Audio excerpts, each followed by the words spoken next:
নমস্কার বন্ধুরা, আজ আমি আপনাদের সঙ্গে শেয়ার করব ঘরোয়া পদ্ধতিতে খুব সহজে সুস্বাদু ঝরঝরে সুগন্ধি পোলাও। একেবারেই অল্প উপকরণে এই রেসিপি তৈরি করেছি। দারুণ হয়েছে খেতে। চলুন আর দেরি না করে দেখতে থাকুন। ভিডিওটা স্কিপ না করে দেখবেন, প্রত্যেকটা পার্টি আর ইম্পর্টেন্ট। আমি এখানে নিয়েছি 2 বাটি গোবিন্দভোগ চাল। আর এই গোবিন্দভোগ চাল আমি এখানে ভালো করে বেছে নিচ্ছি। আপনারা এখানে বাসমতি রাইসও করতে পারেন। সুন্দর করে আমি বেছে নিয়ে একটু একে ঝেড়ে নিলাম। এবার আমি একে 2-3 বার ধুয়ে নেব। চালটাকে আমি ভালোভাবে সুন্দর করে দেখুন একটু কচলে ধুয়ে নিচ্ছি। আপনারা কিন্তু অবশ্যই চাল ধুয়ে নেবেন। এবার চাল আমি ধুয়ে জল ঝরিয়ে এবার একটি থালায় মেলে দিচ্ছি, যাতে চালটা একেবারেই শুকনো হয়ে যায়। আমি এই থালাতে সুন্দরভাবে দেখুন মিলিয়ে দিয়েছি। এবার আমি এটাকে 10 মিনিট হাওয়ায় রেখে দিয়েছি, যাতে চাল থেকে জল একেবারেই শুকনো হয়ে যায়। আর নিয়েছি অল্প করে আদা, এটা আমি বেটে নিলাম। এবার ওই চাল ঝরঝরে হয়ে গিয়েছে, একেবারেই জল নেই। ভেজা চাল কিন্তু অথচ জল নেই। ওতে দিয়ে দিলাম গোটা গরম মশলা, আর দিলাম আদা বাটা, আর দিয়েছি একটা তেজপাতা একটু ছিঁড়ে দিয়ে দিয়েছি।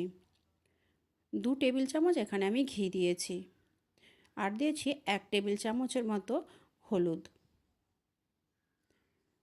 সুন্দর করে আমি এটাকে এবার মাখিয়ে নিচ্ছি। আলতো হাতে খুব সুন্দর করে দেখুন মাখিয়ে নিচ্ছি, যাতে না চাল ভেঙে না যায়। এবার এটাকে আমি 10 মিনিটের জন্য এইভাবে ঢাকা দিয়ে রেখে দিয়েছি। 10 মিনিট পরে আমি গ্যাসে কড়া বস করিয়ে দিয়েছি। কড়া গরম হয়ে আসলে ওতে আমি 6 টেবিল চামচ ঘি দিয়েছি। এবার দিয়ে দিলাম ওতে একটা তেজপাতা আর গোটা গরম মশলা। আমি এবার দিয়ে দিলাম মেখে রাখা চাল। এতটা সুন্দর হয় এইভাবে বানালে, আপনারা বাড়িতে বানিয়ে দেখবেন, বুঝতে পারবেন যে কতটা সুন্দর হয়েছে। এবার আমি ঘন ঘন এইভাবে নাড়তে থাকবো বেশ কিছুক্ষণ, যতক্ষণ না এই চাল থেকে একটা খুব সুন্দর গন্ধ বেরিয়ে আসছে। আমার নাড়া হয়ে গেছে আর খুব সুন্দর গন্ধ বেরোনোর পর আমি এখানে 5 বাটি জল দিয়েছি। এই বাটি মাপেই আমি 2 বাটি যেহেতু চাল নিয়েছিলাম, চাল ছিল 500 গ্রাম, আর এতে আমি 5 বাটি জল দিলাম। আর একেবারে কিন্তু আমি গ্যাসের ফ্লেম লো করে দিয়েছি।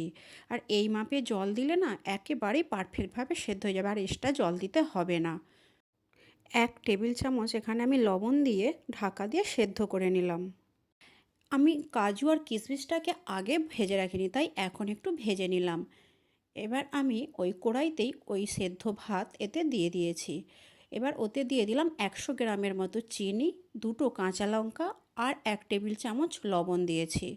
আর ভেজে রাখা কাজু কিশমিশ এবার ওতে মিশিয়ে এবার ঘন ঘন আমি নাড়তে থাকবো। এখানে ভালোভাবে আমি সব কিছু মিশিয়ে নিয়েছি। আপনারা চাইলে আরও ঘি ব্যবহার করতে পারেন, কিন্তু আমি এখানে আর বেশি ঘি ব্যবহার করছি না।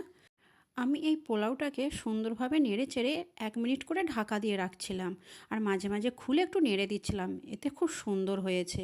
এবার আমি কড়াই থেকে নামিয়ে নিয়েছি। দেখুন কতটা সুন্দর আর কতটা ঝরঝরে হয়েছে।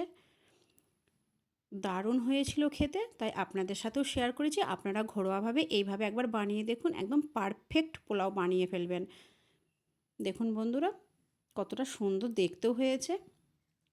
যদি ভিডিওটা ভালো লেগে থাকে বন্ধুরা, লাইক কমেন্ট শেয়ার করতে ভুলবেন না। পাশে থাকার জন্য ধন্যবাদ।